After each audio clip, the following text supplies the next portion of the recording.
বিভিন্ন দল সংগঠন জাতীয় সংগঠনৰ নেতৃবৰ্গৰ শিৱসাগৰৰ ৰাইজ এতিয়া কথা বতৰাবোৰ এনেকুৱা চলিছে যে শিৱসাগৰত সাম্প্ৰদায়িক সংঘৰ্ষ লগোৱা মানুহটোৰ নাম শৃংখল চলিহা মই ৰমু চলিহাৰ ল'ৰা মই ইয়াত সাম্প্ৰদায়িক সংঘৰ্ষ হ'ব নিদিওঁ সেইটো কথা মনত ৰখা উচিত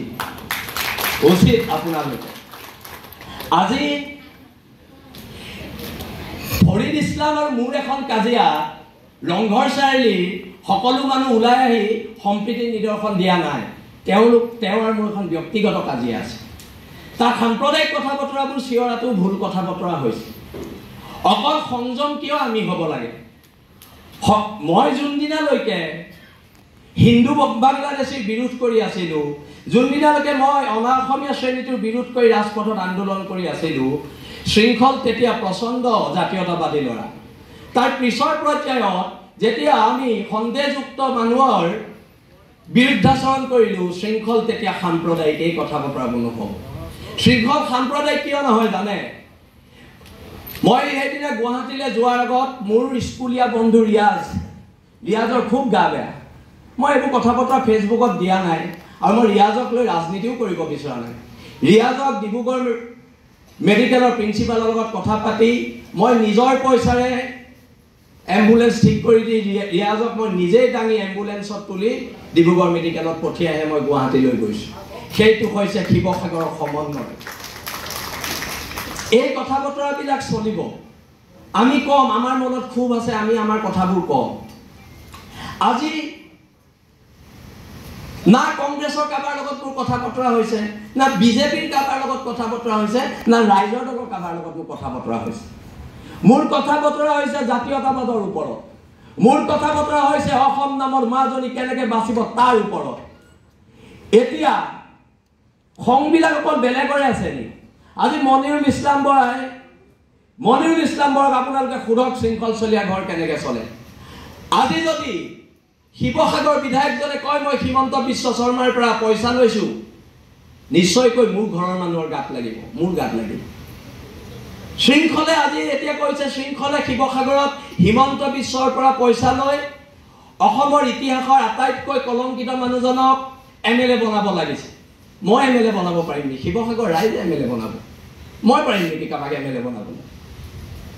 আমি কাবাক সমৰ্থন কৰিব পাৰিম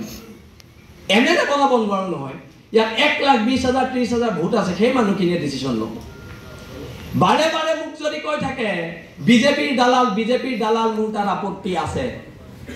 শৃংখল চলিয়াই বিজেপিও নকৰে কংগ্ৰেছো নকৰে আমি জাতীয়তাবাদৰ কেঁচা তেজ খাই ইয়াত আছোঁ আমি ধৰ্মৰ আফিম খাই বহি থকা নাই না মই হিন্দু না মই মুছলমান মই অসমৰ খিলঞ্জীয়া স্বাভিমানী অসমীয়া সেইটো কথা সকলোৱে মনত ৰখা উচিত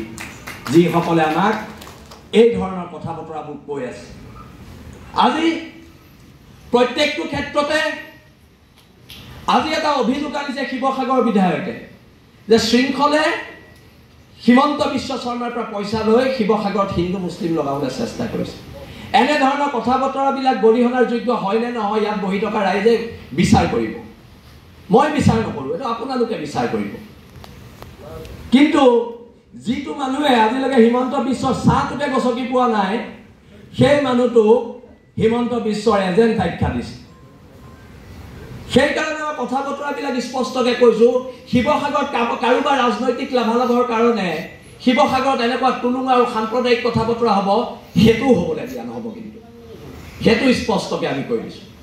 কোনোবা MLA হ'ব কোনোবা মন্ত্ৰী হ'ব আৰু তাৰ কাৰণে এনেকুৱা ধৰণৰ কথা বতৰাবিলাক ইয়াত কৈ থাকিব হ'ব জানো সেই কথা বতৰাবিলাকো কিন্তু নহ'ব ইয়াত জ্যেষ্ঠসকল আছে মই ইয়াত ৰায় দিবলৈ কোনো নহয় ৰায় জ্যেষ্ঠসকলে দিব মই এজন ক্ষুদ্ৰ মানুহ মই ইয়াত ৰায় দিয়াৰ মোৰ কোনো অধিকাৰ নাই সকলো মোতকৈ প্ৰায়খিনি মানুহে জ্যেষ্ঠ তেওঁলোকে ৰায় দিব কোন সাম্প্ৰদায়িক হয় কোন সাম্প্ৰদায়িক নহয় এই কথা বতৰা তেওঁলোকে ৰায় দিব আজি যদি বাংলাদেশী খেদিবলৈ যাওঁতে সন্দেহযুক্ত মানুহখিনি খেদিবলৈ যাওঁতে এজন মানুহে থিয় হৈ কয় মই নিদিওঁ ইয়াৰ পৰা যাবলৈ বাংলাদেশী হ'লেও থাকিব লাগিব তেতিয়া সম্প্ৰীতিবিলাক কোনে নষ্ট কৰিছে সম্প্ৰীতিবোৰ তেতিয়া কোনে নষ্ট কৰিছে এই প্ৰশ্নবোৰতো উত্থাপন হ'ব লাগিব